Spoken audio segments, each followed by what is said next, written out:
We have some housekeeping business here. This morning is a session that lasts till noon. Mark and I worked these things out very roughly, and he'll talk to you this morning about body and boundary, and then that will lead to discussion and so on. And that's it. Mark, there you have it. Morning, everyone. Those of you who joined us for yoga, hopefully right now you're glowing at least a little bit inside.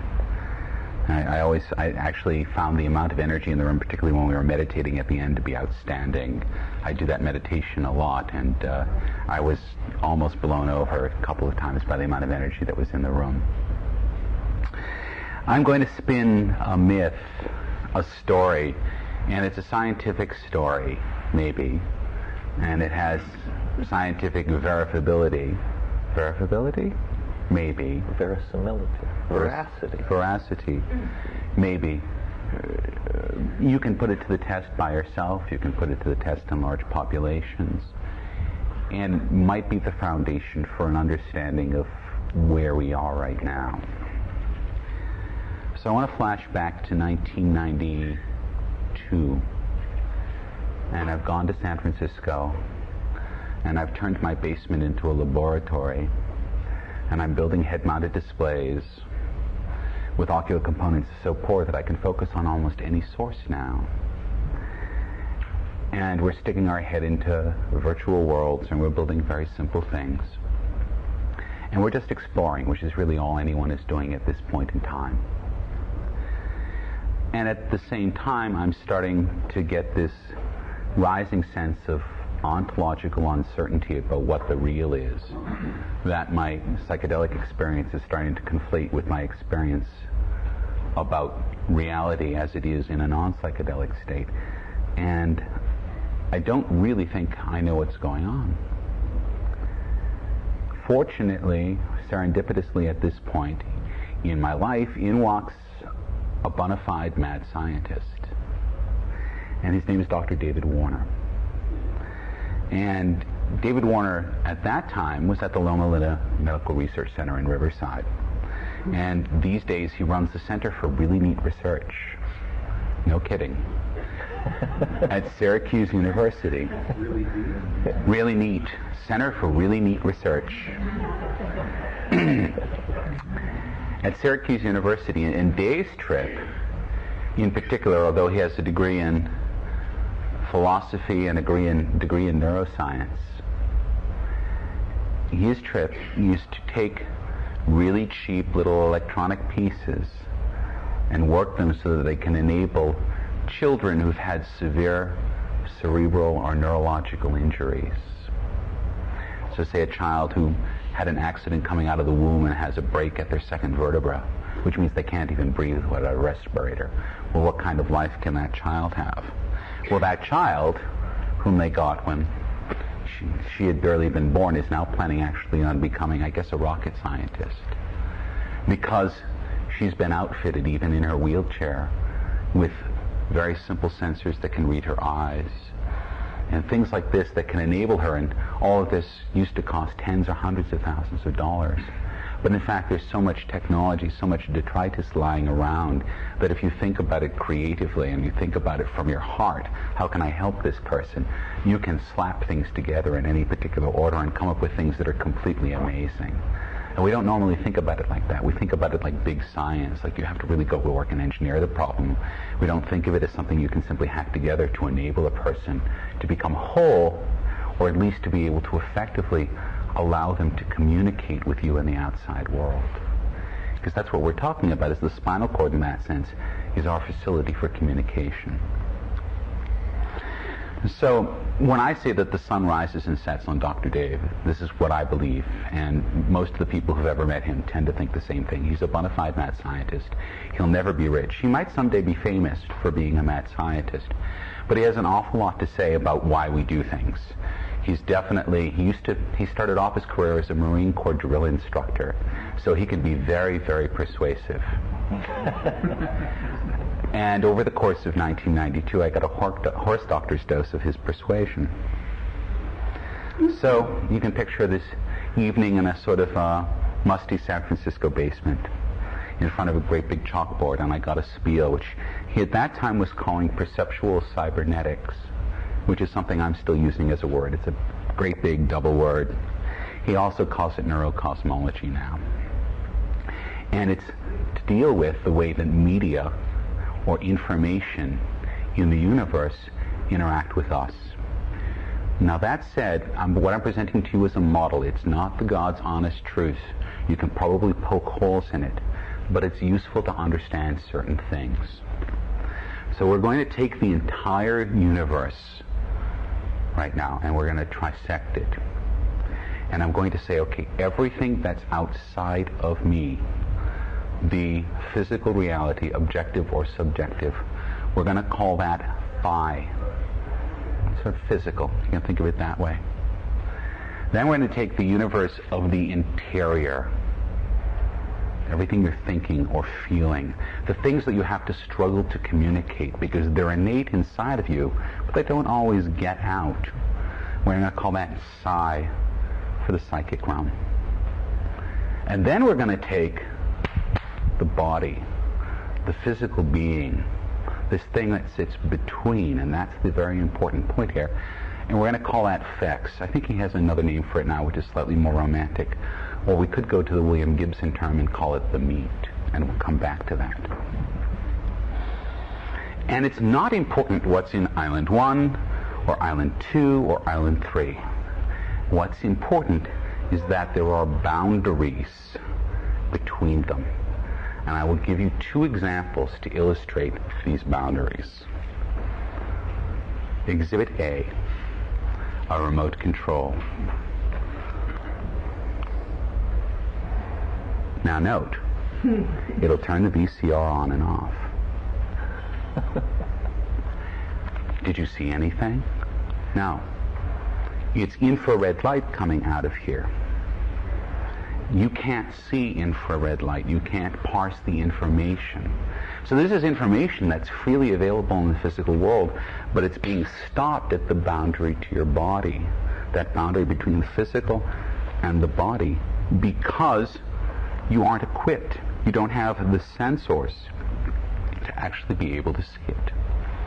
So that's one layer. There's a very natural layer that's there that's actually separating us from the world at large. Second example. Watashi wa midori no chisai no shito desu. I just said, I'm a little green man. In Japanese, for those of you who can speak Japanese and can understand my decidedly poor pronunciation of it, you have an internal interface between your ears and the parts of your brain that process sound and your understanding, your higher functions. But if you don't, then that information is simple noise. It gets stopped at the interior boundary between the meat and your understanding. So we have at least 2 basic types of barriers to information. So that's the theory as Dave taught it to me. What I became aware of over the period of time that I continued to work in virtual reality, and in fact this became, I guess it sort of burst on me in a very clear sense after a psychedelic experience, that in fact what I was working on in virtual reality, what interactive media, what media themselves are all about, are about retuning or changing the qualities of these interfaces that we innately possess, either by our physical or by our learned and acquired characteristics. So for example, you could go get a set of those cheapy Soviet infrared night vision goggles that are on the market now because the company's gone out of business, and you could see the information coming out of this. You can equip yourselves, you can augment yourselves in such a way that this becomes a visible reality. Or you could go take a short course in Japanese, and believe me, you wouldn't need to know much Japanese to understand what I said, and you could equip yourself internally with this interface. Now we normally call that interface learning. Okay? But in some sense, what we're doing is we're equipping ourselves internally with a tool, with a mechanism, with an augmentation that allows us to understand it. So the goal, in some sense, with VR, and certainly Jaron Lanier, who's considered to be the father of virtual reality, evoked a word or a phrase which he said was post-symbolic communication. I read that phrase, I don't get much information out of it except I get an intuition that this means that we can go directly from one mind, one psi, to another psi without any intervening. So that the job, the grand project of virtual reality is to mediate away the functioning of the interface between the outside world and your body and the interior world. That said, if this is the direction, if that's the vector of our approach, the closer we get to it, the closer we get to a condition of more or less perfect fidelity between one psychic state and another, transmitter and receiver. In the condition where that transmission is perfect or near perfect, I took a look at that and realized we already had a name for that state in English. And this is what frightened me, because the word for that state in English is a cyborg. If you think about, it's very interesting because science fiction, particularly pop science fiction, and in specific Star Trek, has been popularizing the notion of the Borg, where the individual has been sublimated to a collective will which can forcibly insert its own norms, its own memes into a body, and thus make that body a slave agent. Well, let's go back and talk about boundaries.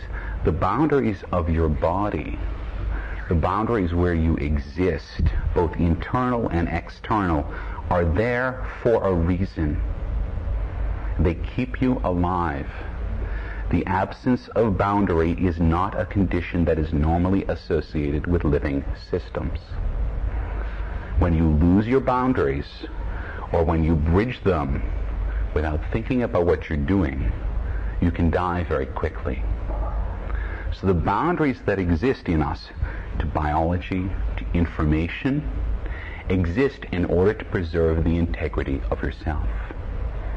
So any attempt to move across those boundaries has to be considered very carefully, because the kinds of things that flow across those boundaries change the qualities of those boundaries. This is what I meant when I said last night that every word you hear, every bit of information that you encounter, changes you.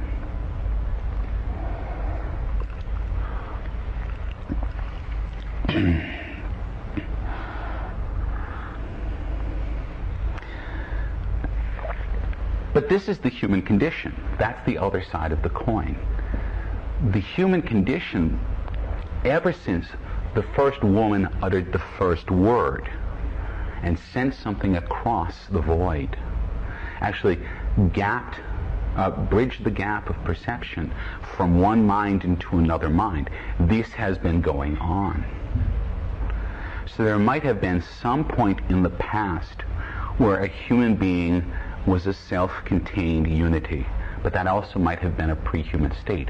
It may be that the nature of what it means to be human is that we are in fact constantly in a state where that human gulf is being bridged, where other people are putting parts of themselves into you, and you are responding by putting parts of yourself into them. So we have to accept this as a condition of being alive, of being communicating beings in a culture. So there's this fundamental tension, because there's this drive to connect, and then there's this drive to be separate. So we have two sorts of outcomes that could happen from any possible flow like this. You could have, for instance, the rape of the Borg, or you could have the consummation of seduction. of the joining, of the merging. And these forces are constantly at odds. In every piece of media that we create, and as we get better and better at evoking a particular psychic state, we're getting further and further along that line. Each one of these artifacts contains both the potential to rape or to dominate. And so this is why, to come back to it, it's important to work with heart, because when you work with heart, the drive or the innate desire within you is to consummate the relationship of communication and not use it as a vector for contamination and rape. Let's take, for example, and I want to use this as a general example, the cellular phone. I'm one of the few people I know in Los Angeles who still does not have a cellular phone. I don't know how it's happened, it's just happened.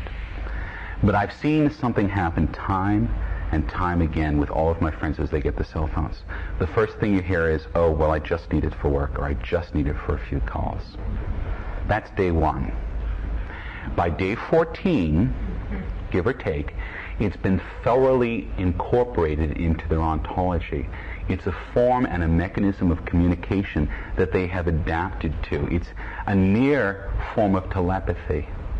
It's immediate, it's present, it's attached, it goes with you everywhere, and it's suddenly indispensable. Day 1, you didn't need it at all. Day 14, you can't live without it. And so what we do is, as the information flows between ourselves and the device, we adapt to the device, and the device is incorporated into our understanding of the world and how the world works. And you can say the same thing about the television or the radio or virtual reality.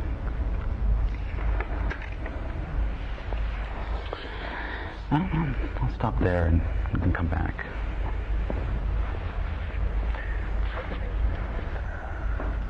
I like the idea about how we are almost like social insects, that we're generating the equivalent of informational pheromones, and that these memes and linguistic structures that we generate are designed usually to impact other people's behavior, which is what pheromones do in insect societies.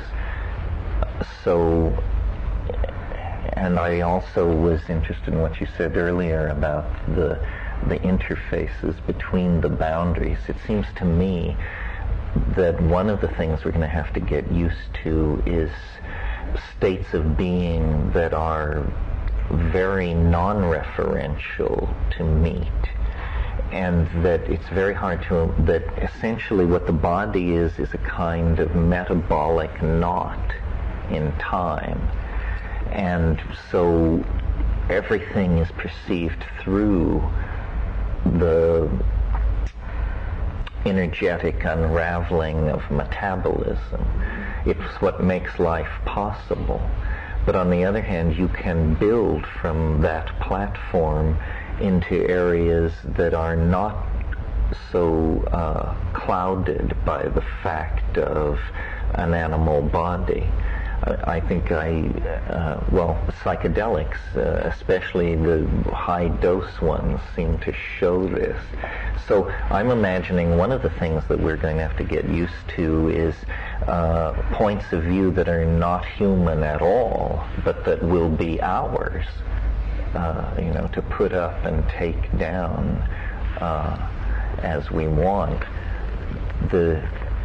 There's the idea also of looking out at nature, making that, maybe what the program of consciousness is about is a re-infusing of all of nature with self-reflection, so that every eye that looks out at the world leads back to the global mind, whether cybernetically maintained or maintained in some other way.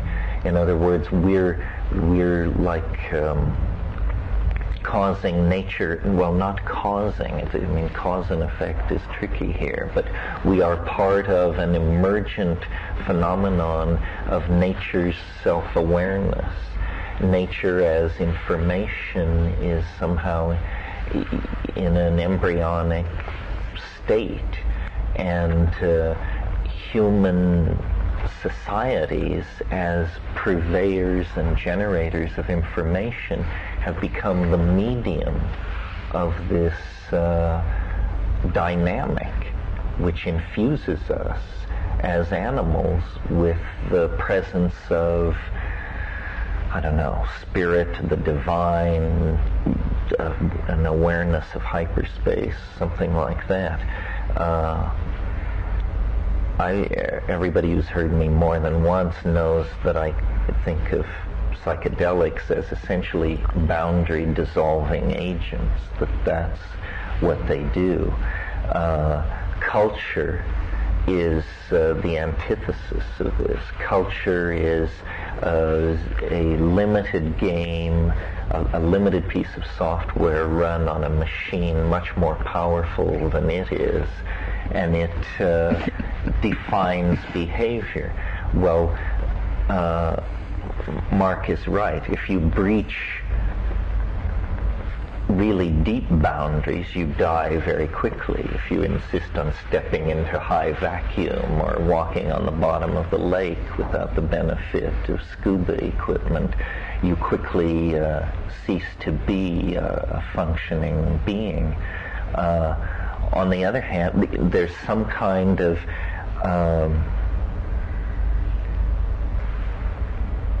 tension. Culture is a compromise. You know, Freud titled one of his books Civilization and Its Discontents, meaning that civilization was a kind of fallen state that we had put upon us or took upon ourselves as an act of self-limiting. And in a way, I seem to gravitate toward these tunnel images when I think about virtual reality and psychedelics, because what I see them as is some kind of redemptive possibility that will make the historical experience make sense, in the sense of it will somehow make history worth the trip. You know, I think one of the most horrifying visions in all of 20th century political dialogue is the discourse between the interrogator and Winston Smith in 1984, where the interrogator says to him, "Do you know what history is?" And he says, "No, what is history?"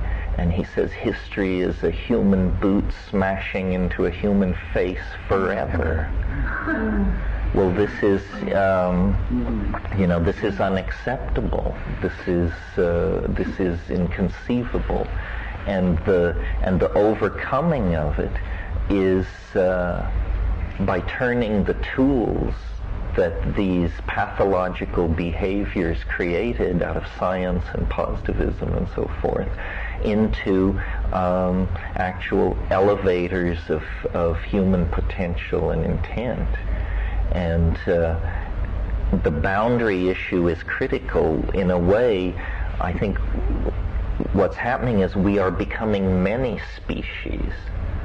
You know, in H.G. Wells' Time Machine, in the distant future, there were subterranean machine and hive people, and then there were the free-spirited, witless, surface people. It's a more serious fragmentation than that. Greg Egan, in his science fiction, says the real ethical challenge of the future is to preserve the very notion of a human species. You know, some of us may choose to leave the body entirely, if that is possible, and migrate into digital castles in the imagination that can exist in some kind of synthetic eternity of some sort. Other people might choose to be welded into machines that could approach the velocity of light and become, in a sense, immortal through downloading into robotic machinery. Other people for sure will try to return to the rainforest and sing their songs and sharpen their wooden implements with fire and all of this. Does that mean then that the idea of humanness is so linked to the body that it's now up for grabs or in question because of the possibilities that loom immediately ahead? I don't know. I agree with what Mark said last night, that the anchoring point has to be the body. It's a strategy we've talked about in other contexts, that when you don't know what's going on, when you lose your way, a very reasonable thing to do is to try to reason backward to the last sane moment you knew, and then act from those principles. And history is the whole of history is a fall away from authentic being in the felt presence of the moment. And what virtual reality and the acceleration of technology does is the favor of essentially tipping the game, showing us what is happening.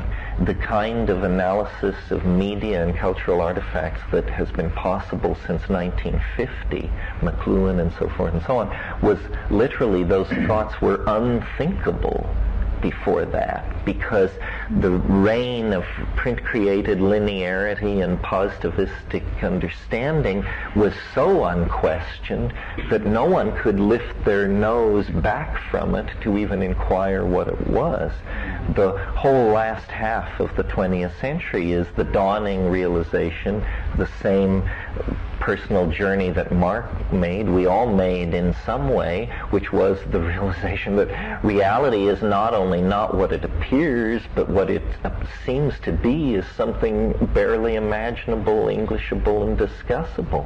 That, the cheerful assumptions of three-dimensional space and the virtue of hard work and chastity just, if it hasn't flung itself apart for you yet, it soon will. Before we leave one of the things you were just talking about, it was something that occurred to me. And I'm wondering, when we talk about uploading and downloading from one form to another, and if we look at the body as a machine, are we not downloading information from those living items that we ingest into our body and digest? And if we're talking about DNA as information, well, we're taking that into our body, somehow we're processing it, whether it's nothing else for nutritional purposes, whatever. And when our body itself disincorporates and it goes into the ground, are we not then uploading back into the larger living system? That we have the commonality of the water, H2O, as a carrier system. It just seems to me that a lot of times we see these science fiction scenarios as something separate from our existence that we know, and I think it's an existence that we know already. It's a similar type of process, reprocessing, that we're quite familiar with. We just don't remember it. Well, I think all of, there's a view of nature that is certainly in the ascendant, that it is all chemically mediated information flows, that everything is essentially in communication with everything else, and that, in fact, when you step further back, it is just a seamless chemical mind. The distribution of DNA in the environment, the way acidity is regulated by breakup of leaf material. I recall memorizing when I was studying jungle ecosystems the factoid that organic material born in rainwater in the Amazon flows on average no more than 0.5 millimeter before being reabsorbed into an organic system. So, there is not a lot of unused disk space in that system. Very efficient compression. Yes, it's definitely maxing out. One of my hopes for all of this is that nanotechnology will lead, and so will propagating the frontier of molecular biology, to the understanding that at the level where nature is computing, single atomic systems and molecular lattice work is what's utilized. If we are serious about perfecting our design process, then what we today think of as infrastructure should simply gently fade away as we learn how to piggyback and timeshare with the already extant submolecular computational machinery that binds the planet together anyway. I mean, as many of us have experienced, if you take enough LSD 25, you can actually see this happening. Well, mycelial networks, when you grow mushrooms and you see how it ramifies through the soil, and you realize that the clamping junctions that it makes are very complicated chemical environments, not dissimilar to what's going on in a synapse. And then you read that they find these mycelial mats on a scale of acres. Right. And the age of the things can't even be calculated. And, well, nature is very efficient. A system that works on one level efficiently will reoccur in other levels and in other applications. And I think the part of the end of the print-created linear Christian positivist dispensation, etc., is the recognition that mind extends infinitely in all directions. It isn't all rationally apprehendable to the primate neural architecture, but the ocean thinks, the continents think, the solar system thinks, the sun thinks. Can we think what they think? Probably not. But then an infinite frontier of potential intellectual evolution opens up through the concept of an unlimited project of understanding. Whitehead once pushed on the subject of understanding, said, understanding is the apperception of pattern as such. That's all it is, pattern as such. Well, any given context, a room full of people, a coral reef, a planetary system, will display, if you observe it carefully enough, an infinite number of patterns as such. And as you discover one and then another and then another, you feel this aha experience which we associate with an epiphany of understanding, one of the coolest things that a human being can experience. So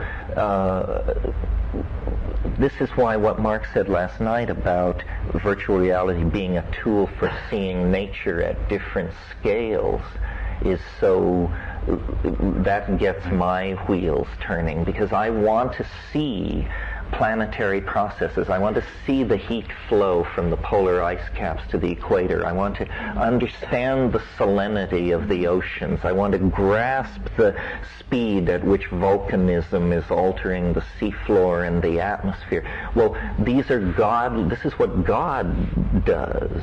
Is sits around and watches creation at the interesting scales. And it not only can be done, it is being done, and it will be done better and better. And there was the old cliche back at the dawn of the space age, as guys went into orbit for the first time and out to the moon, the epiphany of seeing the whole Earth at once. And they said, well, we can't explain it to you, but when you see it, a blue-green pea spinning in the darkness, you're never the same. Well, we all can see that, and much more. You can see to the mantle. You can pull out to the Oort cloud and see the entire solar system shrink down to a spinning dot. You can lose that in the vastness. And all of this stuff is not without consequence. The virtual reality in some people's mouths becomes almost a dismissive term, but that's because they're objectification freaks and don't understand that the power is in the information. You know, I mean, I feel that I've been on the surface of Titan, that I understand the lava fields of Io, that I've walked the valleys of Mars, because I've been to all those places informationally. But you prefer Hawaii. The air's better. You said that you feel as though you've been to these places through virtual reality demonstrations, or through psychedelic experiences, or both? Or? Well, I haven't logged thousands of hours in virtual reality. I'm sure Mark has, but I consider the internet a virtual reality. You know, every web page, every JPEG, every download, you're in some kind of multimedia information space. For instance, when I said I had walked the valleys of Mars, what I meant was there's one site that has what's called a self-scaling map of Mars. You go to this web page, you see the entirety of Mars, you set your cursor, you start clicking, and it just keeps opening, and it can go down to 30 meters anywhere on the planet. And you feel it. I mean, if you've ever flown from LA to Phoenix on an airliner, you get a better view of the Martian desert than you do of the Anza Borrego desert when you make that air flight. I mean, you can, if there were ant hills down there, you could count them. I did see Madonna's face, but I'll be issuing a coffee table book on that. Exactly. Did you want to talk for a while? So let's take some of the themes that Terence was working with, particularly where it comes to inhuman points of view. And I want to talk about points of view for a little while. Because we have to start asking, as the media, as the information flow that we're embedded in is, in some ways, is pulling us apart. The ego, as we experience it, and the ego sort of sits on top of awareness somewhere, and you can't touch it, you can't feel it. When you look for it, it's not there. But somehow there's a coherent unity that we believe that we experience. But it's being modified by these information flows. The interesting thing is that we assume most of the time that we have this coherent, consistent, regular ego, but it was probably never there. And let me illustrate. Let's say that you came to the session last night and you heard about the yoga session. You said, excellent, I'm going to be up, I'm going to be at the house, I'm going to be there at 7:30 in the morning. And you're firm about it, and you've made the decision, and you're going to do it, and you go to the hot tubs, and you sit in the hot tub for a while, and you maybe go and smoke some dope, and you go back to the hot tubs, and you relax, and all of a sudden it's 2 a.m., and the alarm goes off at 7:30. And the first thing you think is, I'm not doing yoga. Now this is an example. I'm quoting an example almost in toto as was given by George Gurdjieff to Peasce when Ouspensky was a student of his in the 20s, that in fact this I that we claim to have, this unity that we claim to be operating us at all times, isn't. It doesn't exist at all. There's a whole set of them. And they come and they go as they please. They can be based on whether you're dyspeptic from the oatmeal you had for breakfast, or whether you're mellow because you've just finished a set of yoga, or if you're deeply in love and it's evoking certain things. So in fact what we're doing is we're always taking strands and pulling them together into some sort of unity, which is, for the moment, who you are.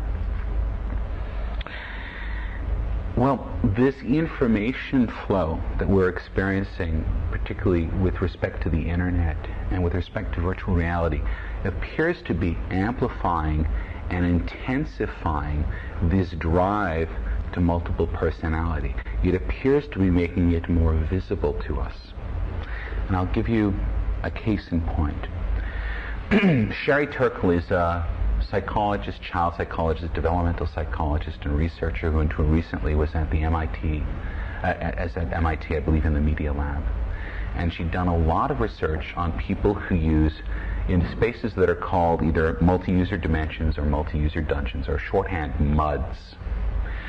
You enter into a MUD, and a MUD is generally a text-based virtual world. And to relate what you were talking about, I would think the internet is just as much VR.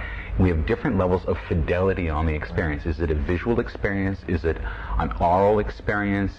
Is it a typed experience, a textual experience? It doesn't seem to matter, because the virtual reality machinery we're always using at all times is up here.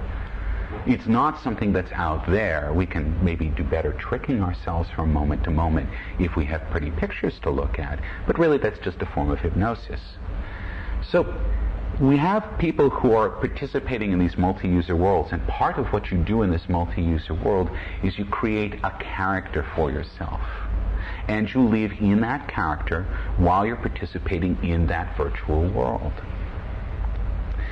And there are thousands of these moves and machines in colleges all across the country and at various research facilities, and people set them up in their homes, and they have themes. There's a Star Trek world, there's a Dune world, there's a world of, I think it's called Fuzzies, where the people run around and have sex with each other all the time, in very interesting configurations that are not necessarily associated with human biology.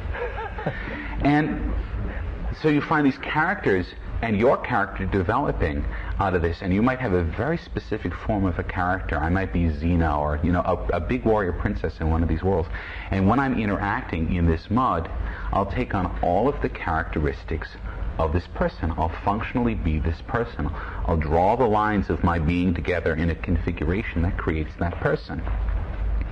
So Turco looked at this and said, okay, what's the fundamental difference between this and an individual who is diagnosed with a multiple personality disorder, which has now been rephrased, I think, in DSM-4, a dissociative identity disorder.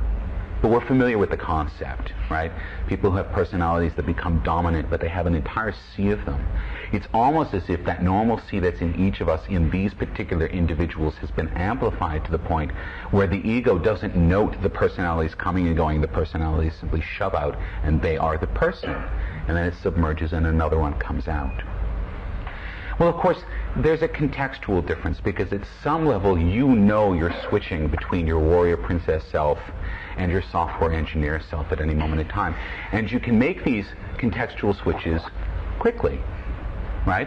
I can have one window on the screen, which is me typing into the MUD, and I can have another window, which is me typing a program.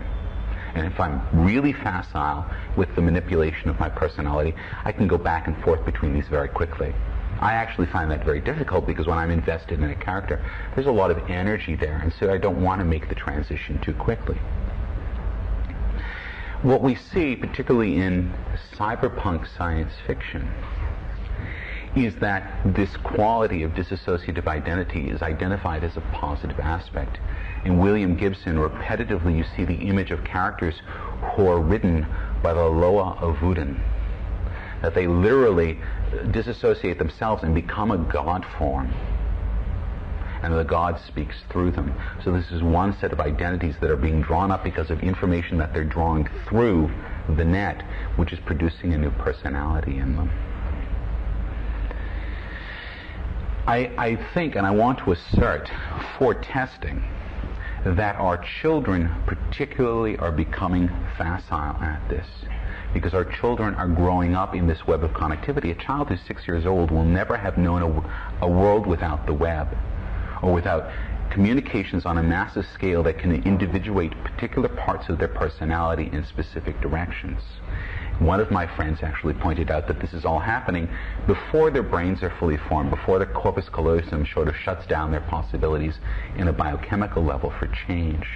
And that our children may in fact be very, very nimble at manipulating personalities, and they may not, as they grow up, see personality as the singular, coherent ego, which is an artifact of probably sort of Renaissance Western culture when the artistic ego was born, and may in fact see themselves as an identity that is shifting from moment to moment and contextualized and can really be highly individuated and it can still be them. It's almost as if we're all coming out of the closet with different clothing on, and we can go back in and change the suit of clothing and come out. Now, that personality, those personalities can conflate not just in terms of gameplay or interesting forms like that, but one of the things that I believe will happen is that we'll be able to take, again, these inhuman points of view.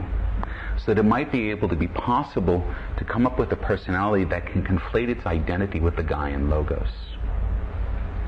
Case in point, we haven't actually been up in a space shuttle to see the planet floating around. But I did see something pretty close in 1995. What I think of as the finest, the most seminal work of early virtual reality is a system that's known as T-Vision. And T-Vision is a supercomputer that uses a very large database to create a view of the planet as it is right now, and it's networked. So it's talking to weather satellites, it's talking to geographical data, and it's got an intense, huge, multi-gigabyte database of the Earth's surface. It runs on a supercomputer, and you sit with a beach ball-sized trackball, and you're isn't live because we don't have the satellites in orbit for that yet, but we will. And the other data that's coming in, though, the geological data, the meteorological data, and so on and so forth, that is live. So what you're getting at some level is a static view of the planet as it was photographed at some point, the geological view, which is gathered from terrain data, and this meteorological view, which is live. And I saw this, and something inside me simply snapped. I said, this was the vision that I'd had in 1990. This is the beginning of a type of thing that will be so commonplace that the globe that sits on every teacher's desk in every schoolroom in the world will be gone and replaced with this thing that will become conflated with our understanding of the planet. That in fact the planet is not this static ball that you can roll around that shows political divisions, because the first thing that goes away when you use a system like this is political division. There's no room for it in that model. What you see is the organic unity of the Gaian logos. And as time goes on, the better this model gets.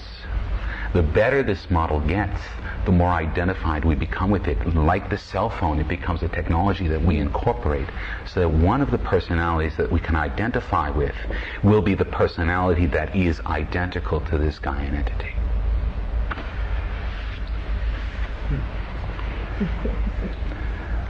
Don't you think it would be prudent to, instead of jumping directly to the Gaian logos, rather to see the Gaian anus, see the economic and resource flows? Oh, I didn't mean to say that you'd only have one view. The idea behind any system like this is that it can show you all of the loops of human ecology and deep ecology, so that it's very possible to understand the correlations that take place between human effect on the planet and the result in the system. The idea behind it, in my eyes, is that if we can make these tangible, we can affect behavior, and in fact that's probably the only way we can affect behavior. We might recycle because we've been told over and again it's the right thing to do. It's been ingrained at that level. But when it becomes a tangible entity, the behavior change happens of itself, because it's part of you. It's become incorporated into your own understanding of how the world works. So I think that in fact this database, as I say, as it grows, needs to become as deep as possible, and because people will argue about the content of that database, it needs to become as wide as possible. And the web is the beginning of that, because you could have several different points of view. You could have the millennialist Christian point of view, which is to simply poison the planet because we're leaving anyway, and have that be one set of them, and we can sort of chart Amazonian deforestation and say, oh look, the number of days till the rapture, because that's how much rainforest is left. Theoretically, you should be able to see anything you want to see to the exclusion of everything else. So if you wanted to see oil pipelines, electrical grids, the distribution of leukemia genes, the number of people bearing South African passports and where they were at any given moment, you should be able to, essentially it's a boil down of all the data, When I sort of recognized that ability, I thought of it as a really great game idea, kind of a la the Sim series. It's Sim Gaia, but it would not be simulated, really. You could have every participant in the web utilizing all the resources of the whole planet to focus on any particular area they were interested in healing, and make sort of suggestions to large corporations how to distribute their in which case resources. It starts to harness the power of the web. We really haven't talked about this as an intelligence amplifier, which it can, in theory, do, and that's one of the biggest parts of it. In fact, one of the reasons things do move faster now is because there's this common sort of, it's almost like a hummus of knowledge. It's this layer of knowledge that we can all refer to. It's not all true, but it is all in common. I want to say something about what you were talking about, multiple personality and all that. I hadn't quite thought of it that way. One of the puzzles of the DMT flash is that there are these entities that seem weird, very strange and machine-like and alien, but that are also permeated by a kind of eerie familiarity, like you remember them from somewhere, or it's this thing. And it's occurred to me in trying to propagate all possible explanations of what these things might be, that they are as Mark said, the self is not ruled by the ego.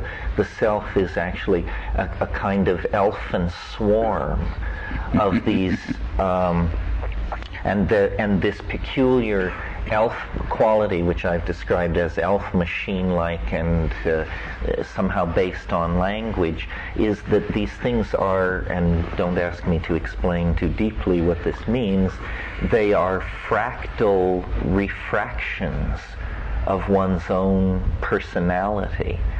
I've mentioned at times the metaphor of if you hold up a mirror, you see yourself. But if you bring the mirror down sharply on a concrete surface so that it shatters, you don't see a shattered image of yourself. You see hundreds of perfect images of yourself, one in each shard, little ones, big ones. And in a sense, DMT is like some kind of an X-ray of the psyche, revealing this fact concealed by the ego-based, print-created, subjectivist, positivist plot.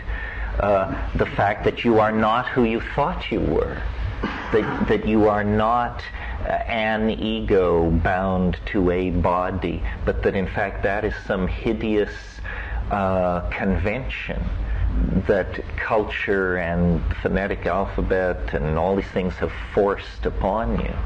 And so then, in thinking about this new kind of personality that's coming to be, or how will one live with this sense of fracturing and all that, you said it was almost as though everybody was coming out of the closet. The image that formed for me is, it's like realizing and embracing the fact that you're an actor. Right. I grapple with this all the time because when I'm brushing my teeth, I find myself humming, "There's no business like show business. There's no people like show people." And I've, started out thinking that I was a philosopher, and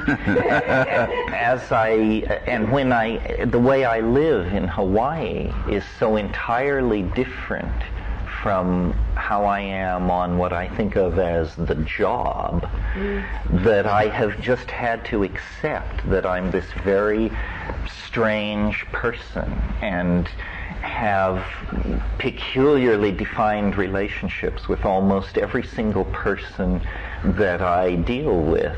And I have a feeling that the modern cult of celebrity and this fascination with vicariously living through the most recent spate of mass murderers, presidential assistants, movie stars, so forth and so on, is a kind of practice ordinary people are practicing to be actors, to have this same to be kind extraordinary, to be extraordinary, to be mutable, and it seems inevitable. It's modeled for us in the media so persuasively that we can't help but become characters. That's what's happening to us. We're becoming characters, many characters. Yeah. Now, is this a desirable thing? I can't even intonations. Is it a positive thing? Yeah, I mean, you have kids in Chicago who, you know. Well, that's not a positive thing. Please don't frighten me. Violence somewhere, maybe from TV or movies, and murdered this little girl for a bicycle, and 2 hours later be home watching cartoons and having popcorn. So is it a good thing to have the little kid persona and the murderer persona and all these things so we can come out and enact whatever we want to be? There are. You answer, then I'll answer. No, you answer, then I'll answer. There are. I think in any situation where there's a disassociation like that, my own understanding is that there are attractors for behavior, and some of those attractors are pathological. And so if a personality coheres around those pathological attractors, you're going to get pathological behavior. It won't be consistent. That's why the kids can go home and watch TV afterward, because they're really, I think, in some sense disassociated from those parts of their being that produce that type of behavior. So what would be called for in a situation, if we're going to accept disassociation as a condition of modernity, then the idea would be to, in the reverse sense, build as many what I would call vivigenic attractors, present as many opportunities for cohesion around the personality in a positive logos. And I mean, again, that brings us back to the body. And if I can just ramble for one more minute. Going, fine.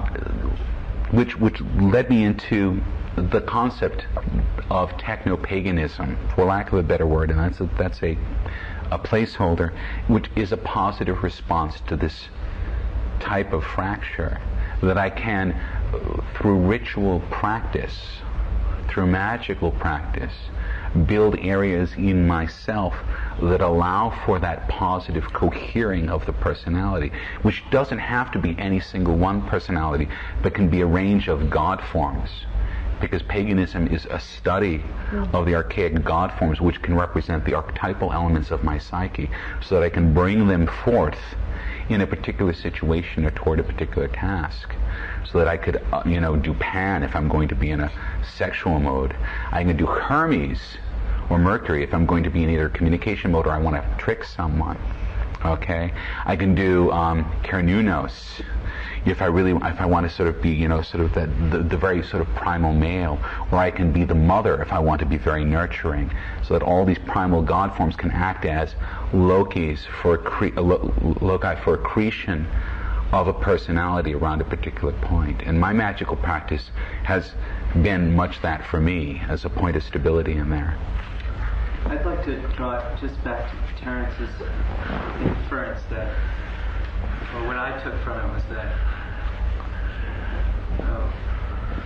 we were in the tub last night and with Terry's kids, and I was grilling Terry's kids about this whole 2012 and how much novelty can there be, and it seemed that at the point of maximum novelty, my suggestion was, well, does that means essentially that it's one big Burning Man, no spectators, so that everybody in Utah is now like putting out their own electronic CDs and stuff, and making their own videos. Somebody bounced that back to the web, of course. The web pages are like that. There's these grandmas in Utah, and there's these crazy, unbelievable expressions of creativity from your sort of average person. So,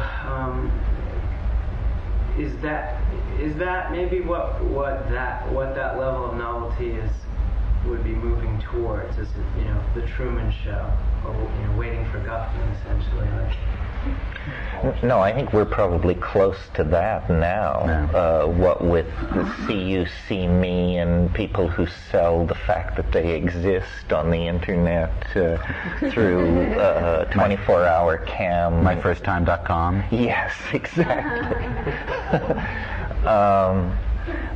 But this issue that you raise, we are, on one level, carnivorous monkeys. And part of what people have to realize, I think, is that culture is not your friend. What techno-paganism means to me is arming yourself as a warrior to survive the onslaught of all the magic spells that are being flung around in your environment. And so, what Mark said about, we keep coming back to this thing about every piece of information that comes through you affects you. Certainly Esalen is a place where very strongly now for many years the idea has been in place that there was such a thing as healing images, that people by imaging states of health or the shrinking of tumors and so forth could actually affect their own state of being. What hasn't been looked at with sufficient attention is the concomitant to that, which is if there are healing images, then there are polluting images, damaging images, images which make being a human being a more difficult proposition.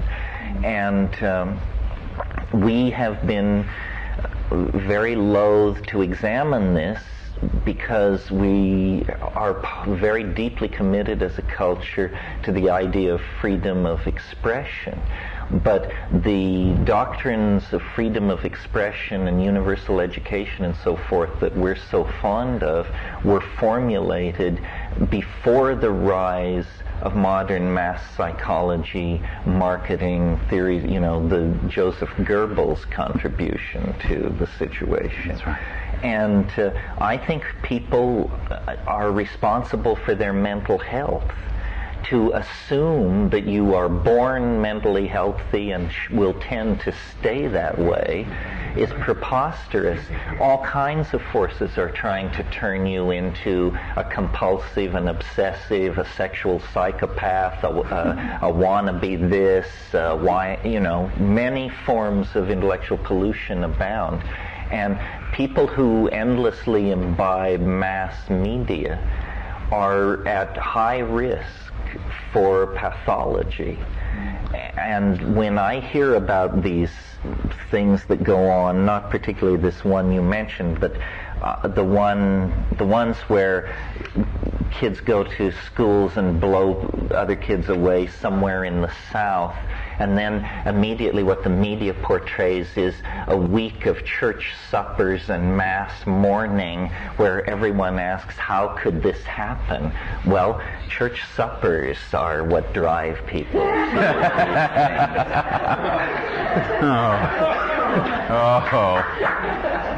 Yeah. One of the things that I think that's really important to remember, one of the kind of like pathological edges of our cutting edges of our time, is that as we move into this era of connectivity and massive amounts of information at our fingertips, and the fact that these 6-year-olds are going to grow up never knowing anything else but having that capability, the adults who are raising them do not come from that world. And how can you possibly imagine raising a child to live in a world that you've never even touched, that you will be nothing but a little footnote in? So it's a very, very dangerous time. Children who are 6 to 10 years old today are going to live their lives in the 21st century, and they're going to have to pick their way into what the 21st century, the third millennium, is like on their own. It's not going to be easy. It's not always going to be pretty. And it's tough. It's hard. It's really hard to own that. But I think personally, I think that's part of growing out of the human condition into godhood, of taking the responsibility and saying we're gonna move into something new, and it's gonna be hard. Perhaps, though, what we can do to riff off of, and I think you're dead on when you say we have to arm ourselves against the magic spells. Perhaps what we can do is to try to give them a locus of at least one personality which has the filters. It's as if we need to develop an informational immune system, because the viruses are out there and they will infect you. And it's as if we need that second order unity, and we need to be able to try to develop it and teach it to our children at the same time they're acquiring language, which is the device by which they acquire viruses, at least right now, so that they have some protection. You know, that we need to be the white blood cells and the T cells, or we need to give this to them, because otherwise they will find themselves overrun, particularly when they're young enough not to be able to discriminate. That's a beautiful vision, but how do we go from where we are now to coming into that awareness on a mass level? Well, I mean, on one level, all I hear Mark saying is we've lost touch with the ability to tell shit from Shinola. Saying we must arm our children against the magic spells, to me that means we must teach them to avoid cult and hype and the non sequitur and the over-financed glitzy image. And the way to do this is, you know, you start with, it's easy, like Occam's razor is a good place to start, and cost benefit is another interesting filter too. And who does this help is a good question to ask, and who does it hurt? And the problem is that people have become very docile, narcoticized. I mean, intellectuals seem to have the wild gene, and so we continue to hold meetings and bitch about it. Lots of people have just moved into daytime TV and Olestra and the rest of it, and without a thought. But that being so, the we who must do that is the mass culture. So it's like, how does the we that you're referring to of what we must do come into being in effect? Okay. One thing that I believe is you attack magic with magic. And I think that's really the only effective level you can do it on. Now, one of my foundational assumptions, which we talked about last night, that in fact the magical description of reality is in fact conflating with the actual description of reality.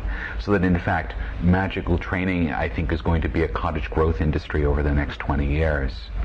And I'm not being flippant to say that I actually do believe this, that in fact in order to be able to understand how the language you use and the language other uses shapes your perception, and that's more than just really advertising, it's much deeper than that, is an important social skill. And that's the level where it enters culture. Okay? Can we do it? I think we have to do it in every one of the works that we create. The works that we create have to be conscious of it and have to accept it. It works in, if I can just go off on another little riff. Can I just jump in for 1 second? Yeah. I want to say that the kids are all right. You know what I mean? They're often much savvier media consumers than their parents, and then even people that are a little older. I mean, these kids have tremendous filters. Like, they can tell shit from Shinola. So are they growing up with the immune systems? I mean, is this something that's maybe just happening now because of the environment?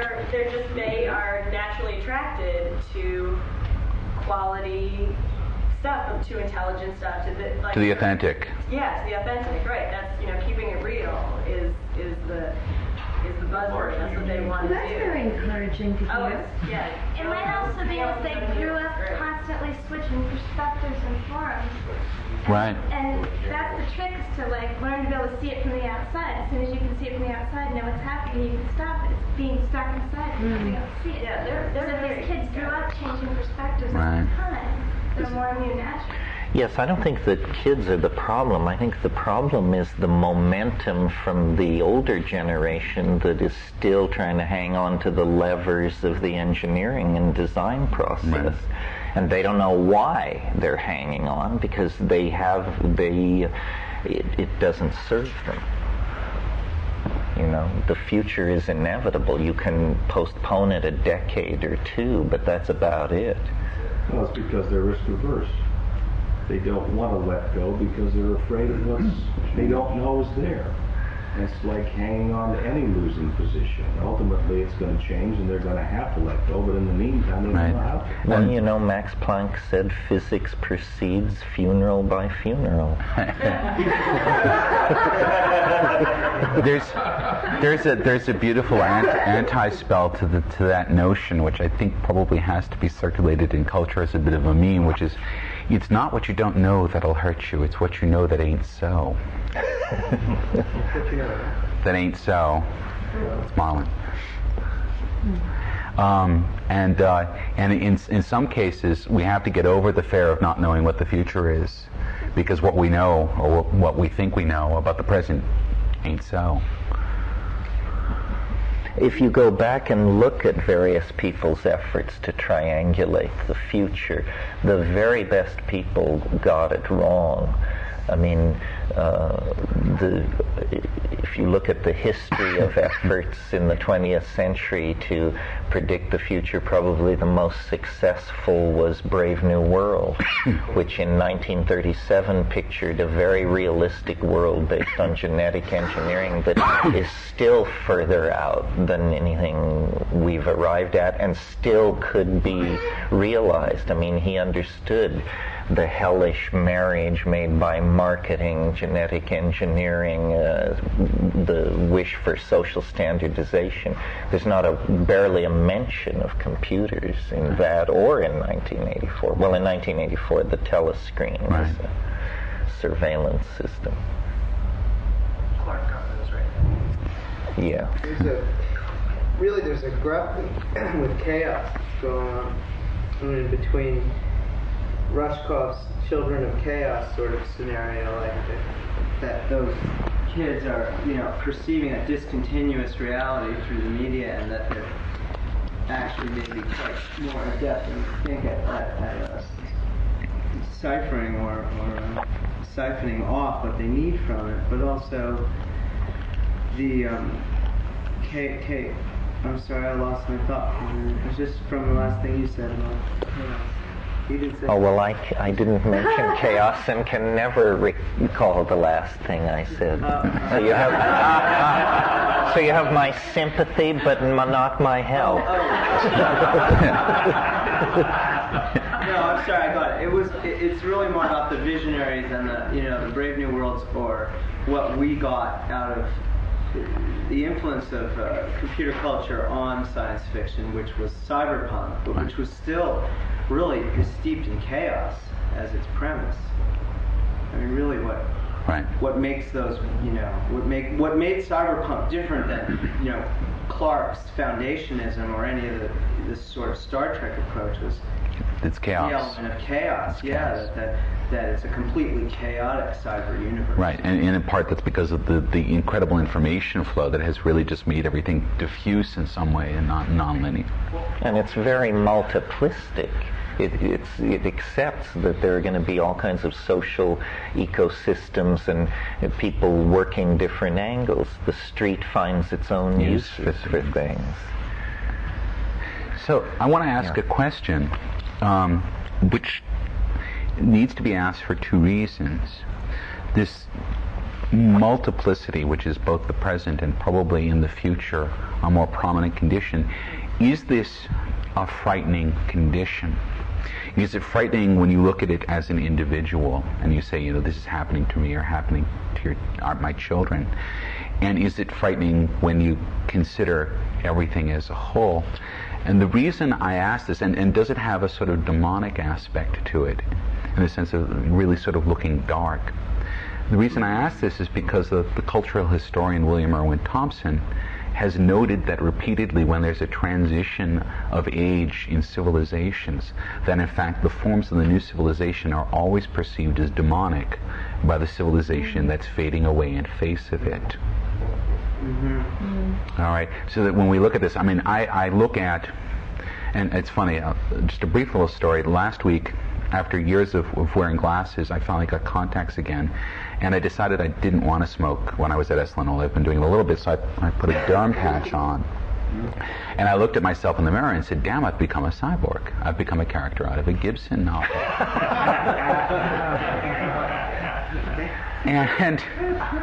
and I look at this, and the things that make me the most nervous about the future are the changing role of genetics. That genetics is, as we come to understand the code, as we come to see the pattern in the code, that our relationship to that code changes, and that code becomes very mutable, and that scares the bejesus out of me. And I'm wondering, as I sit here and I look at it, as that information flow works its way through the cell now, not because of nature's God, but because of us and our will and our destiny, our teleology. That's frightening the daylights out of me. And I'm looking at this and I'm saying, well, does that mean that this is then the future and I'm an artifact of the past?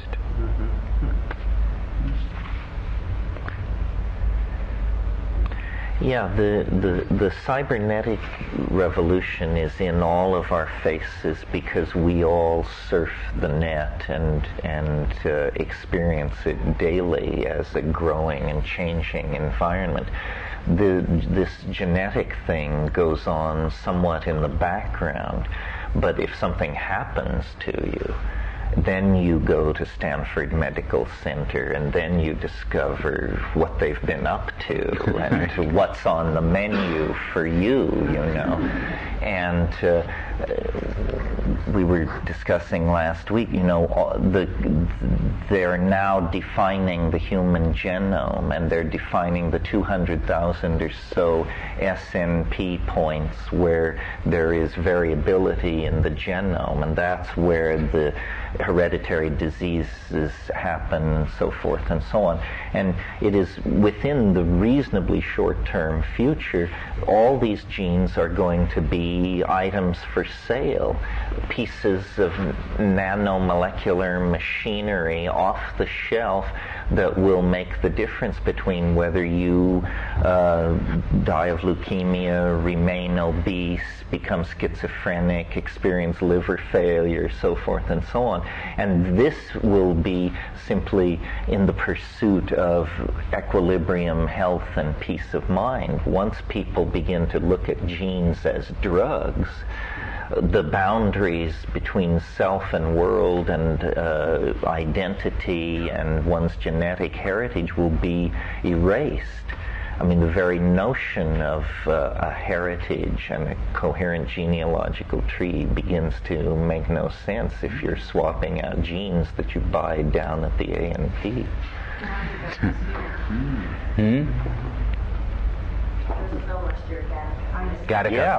Absolutely. Molecular biology and molecular genetics and molecular pharmacology are really just different labels on the same door. All of these people are manipulating atomic systems, atom by atom, molecule by molecule, to tailor-make lock and fit mechanisms that impact on biological systems first of all. I mean, long before we grow a telephone from a long chain polymer, we will be selling human genes with no thought at all about it. I'm sure of that. You wanted to say? Yeah, I was going to say that just a couple of steps past selling the genes, you get to the point where you have the nanomolecular assemblers where you can simply define, self-design, not just mentally, not just self-design your software, but you actual add on some diamond to the meat. You know, right. I want some diamond wings. Right. And this is diamond wings may be a bit downstream, but all of this is arriving in the next 10 to 15 years. Right. I mean, this is well within reach. And it's always about cost-benefit curves. I mean, almost anything can be done in genetics now if you're willing to spend tens of millions of dollars. But these, you know, recalling that the world's largest computers cost billions of dollars in 1950 and couldn't do what today's desktop does, you see that the distance in terms of compression cycles of research is very short. So is this preferable to the Bulworth solution for our genetic future? We all fuck each other till we're the same color? Well, that's happening. But this genetic revolution that we're on the cusp of hasn't arrived yet. Well, no, it's arriving. It will arrive gene by gene. If you're diabetic, it's already arrived because you've been using human insulin for 15 years. Sure, but the things that we're talking about haven't really gotten here in full force, and that's probably a huge revolution unto it. Well, it's surely a huge revolution unto itself. Right. Between now and then, the fear of extinction, the fear of being part of what made this planet the way it is, according to Darwin, is part of what's driving us all, and it's probably part of what's driving this phenomenon you're describing. You mean of some huge catastrophe? Well, we're all here because we're, lucky because we were the chosen sperm. We're all here because we didn't die along the way. It's a remarkable phenomenon that as many people live as they do. And when you look at all of this in combination with the way that consciousness is going, it suggests that there's something there, that we all realize that on some very deep level. You mean that there's an attractor for the historical process in some sense? Yeah, I can feel it.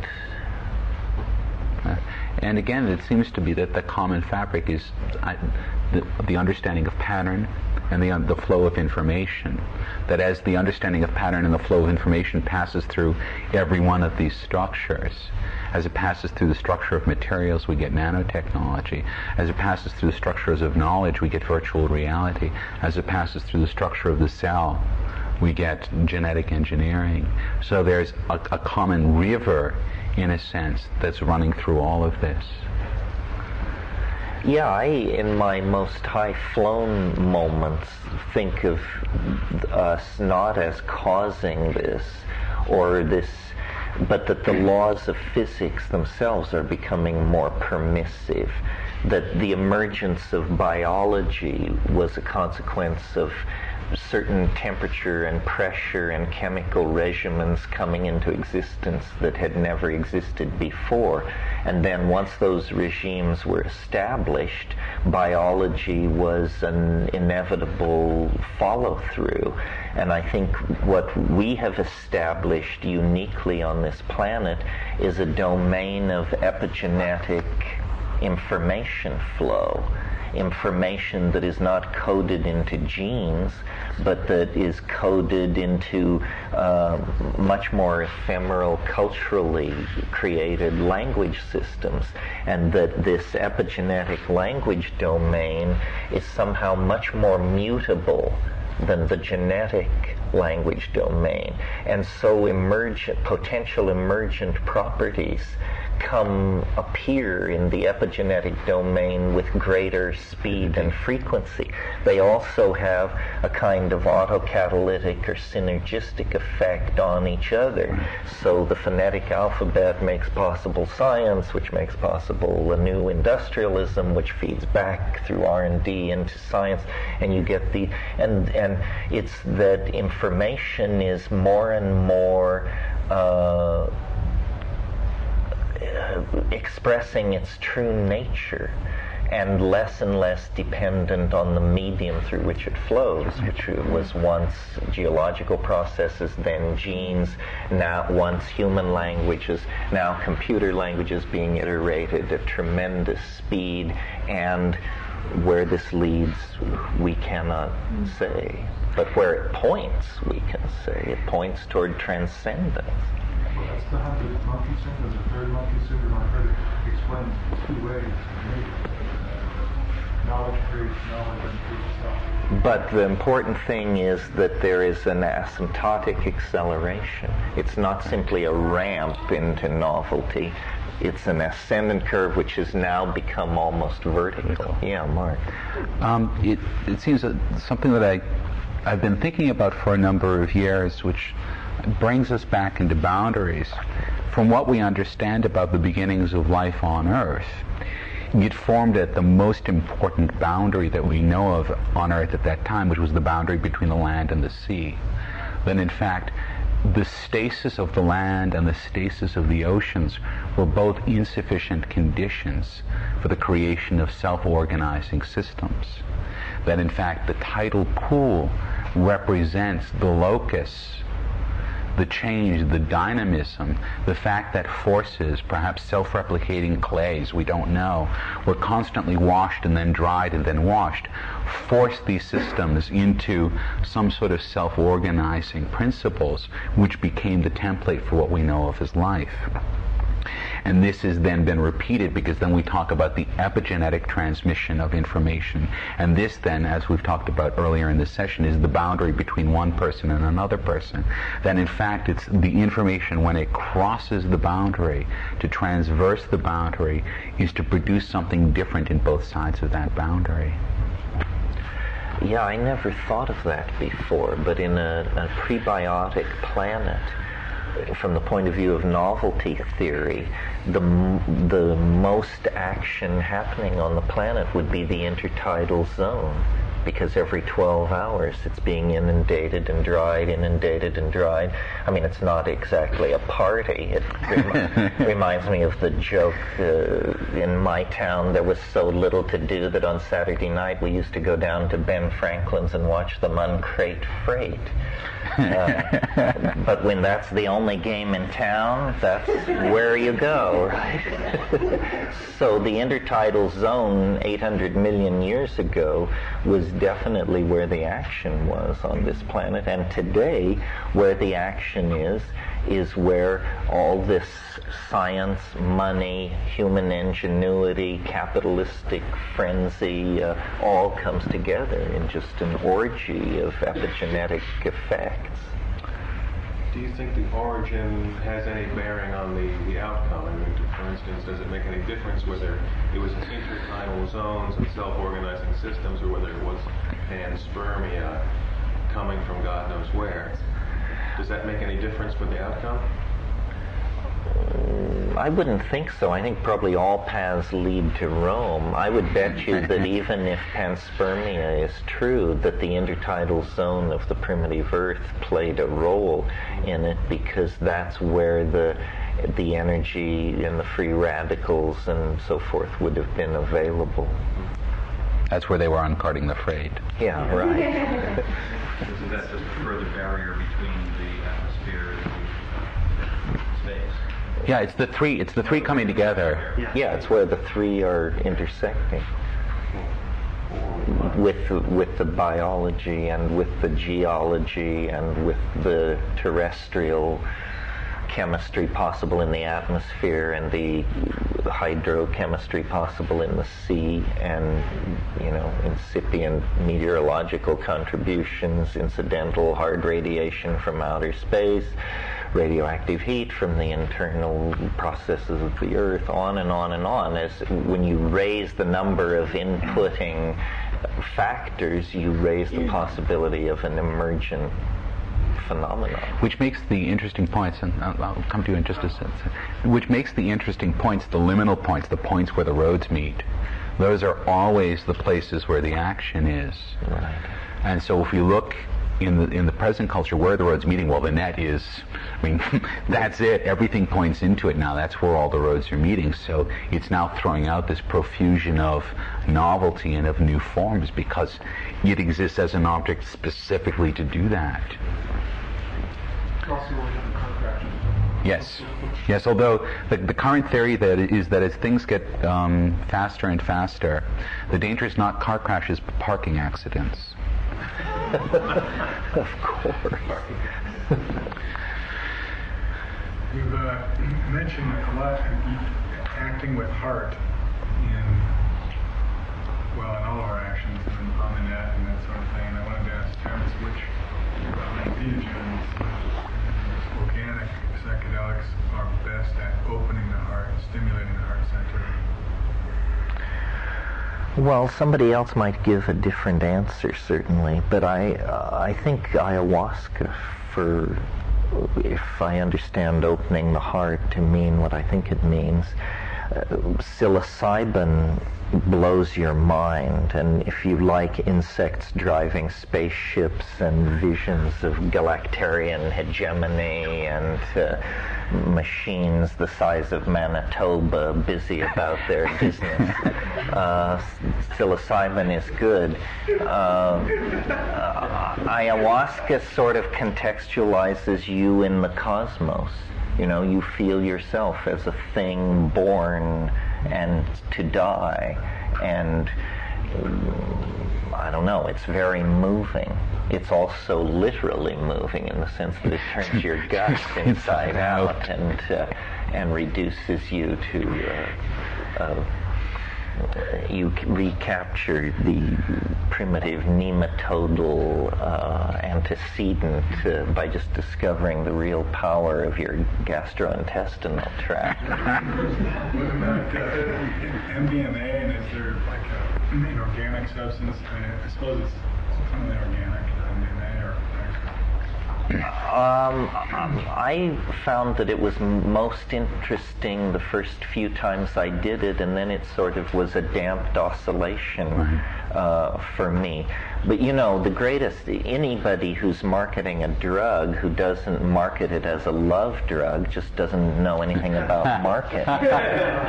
LSD was a love drug, marijuana has been a love drug, psilocybin, 2CB. What? Crack is doing pretty well not being marketed that way. I'm sure there No, the nickname for crack. The nickname for crack on the street is love. Is that right? Yes. Yes, absolutely. What can I say?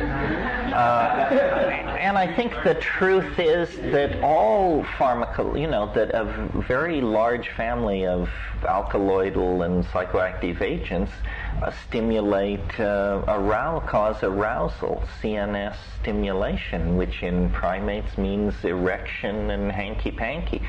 So given that you've heard the hype and that the context supports the activity and that you're loaded, it would be no surprise if many people felt that Eros was well served by psychedelics. My own feeling on this, and I don't have the extensive experience in ayahuasca. I've had an ayahuasca experience, but not the one that caused ego death. It was much more mild. It was very pleasant and very cleansing. But I have always associated psilocybin with being very heart-centered. And when I was younger and needed years of therapy that I later got, I had a very, very hard time. I could take acid endlessly because it's a very intellectual sort of mind experience. But I'd always had a very hard time with mushrooms because mushrooms were pushing, in a sense, on my emotional center.